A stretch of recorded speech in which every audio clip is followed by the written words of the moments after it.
সংযুক্ত আরব আমিরাতের ভিসার যে আপডেটটি বা বাংলাদেশের বসবাসকারীদের জন্য যে আপডেটগুলো আসে, সেই আপডেটগুলো নিয়ে আমরা সচরাচর দেখি একটি জিনিস, আমরা আহ, কিছু ভুল তথ্য প্রচার করা হয় এবং বেশিরভাগ যারা দালাল রয়েছে তারা বিভিন্ন ধরনের ভুল তথ্য প্রচার করে থাকেন। ভিসা খুলে যাবে বা ভিসা খুলে গেছে এমনতর কিছু তথ্য দিয়ে সাধারণ মানুষকে বিভ্রান্তিতে ফেলে।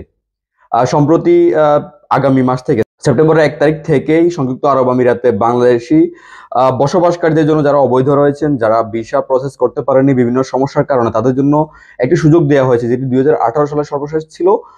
2024 সালে এসে সেটি আবারও একবার সংযুক্ত আরব আমিরাত সরকার দিয়েছে। সেটি হচ্ছে যারা অবৈধ হয়ে গেছে, যাদের নামের পাশে প্রচুর পরিমাণের ফাইন এসে গেছে, তারা সম্পূর্ণ ফ্রিতে এই 2 মাসের মধ্যে, সেপ্টেম্বর 1 থেকে শুরু করে নভেম্বর পর্যন্ত, এই 2 মাসে তাদের ভিসা স্ট্যাটাস চেঞ্জ করতে পারেন, নতুন কাজে যোগদান করতে পারবেন এবং যারা চাইবেন তারা কোনো প্রকার আইনি ঝামেলা, কোনো প্রকার ফাইন, কোনো প্রকার রেস্ট্রিকশন ছাড়াই তারা দেশে ফিরে যেতে পারবেন এবং সেখানে কোনো ধরনের রেস্ট্রিকশন থাকবে না। তারা চাইলে এর পরবর্তীতে আবারও বৈধভাবে সংযুক্ত আরব আমিরাতে আসতে পারবেন।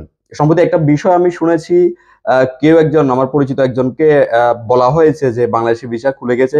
আসলে সত্য কথা হচ্ছে বাংলাদেশি ভিসা খুলেনি, তবে যেভাবে অগ্রগতি হচ্ছে বা যে অগ্রগতির দিকে প্রসেসিং যাচ্ছে, আমরা হয়তো খুব শীঘ্রই দেখবো বাংলাদেশি ভিসা খুলছে। কারণ আরো একটি বিষয় সেখানে আছে, সেটি হচ্ছে ডক্টর মোহাম্মদ ইউনূসের সাথে সংযুক্ত আরব আমিরাতের সরকারের একটা পুরনো ভালো একটি সম্পর্ক রয়েছে।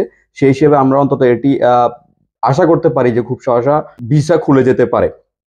আর সেটির জন্য কিন্তু আমাদেরকে অন্তত এই যে 2 মাস, যেটি আউটপাস বলা হয়, সেই আউটপাসের যে সিস্টেমটি সেটি চালু হবে এবং এই 2 মাসের ভিতরে অন্তত আশা করা যাচ্ছে 50,000 বাংলাদেশি তাদের বৈধতা ফিরে পেতে পারেন, যারা সমস্যার ভিতরে রয়েছেন বা বিভিন্ন কারণে ভিসা স্ট্যাটাস চেঞ্জ করতে পারেননি বা আপডেট করতে পারেননি তাদের জন্য।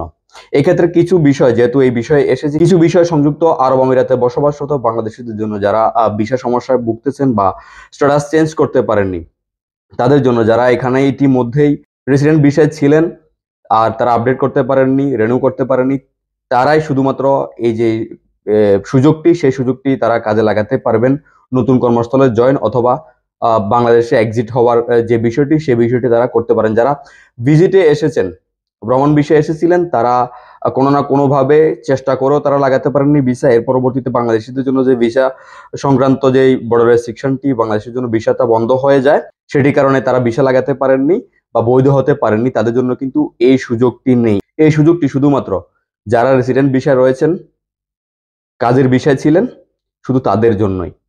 সবশেষে একটি কথা সবাইকে বলবো, যে কোনো একটি আপডেট আপনারা শুনবেন, যে কোনো ধরনের প্রলোভনযুক্ত যদি হয়, তাহলে সেটি আপনারা যাচাই বাছাই করবেন।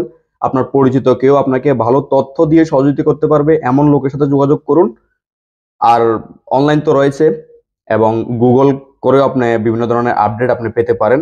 তবে আশা করব যারা দালাল রয়েছে, যারা প্রলোভন দেখিয়ে অর্থ বিনিময়ের যে বিষয়টিতে চলে যেতে চান বা যাওয়ার চেষ্টা করেন, তাদের থেকে সবাই দূরে থাকবেন। সবাই ভালো থাকবেন। আসসালামু আলাইকুম।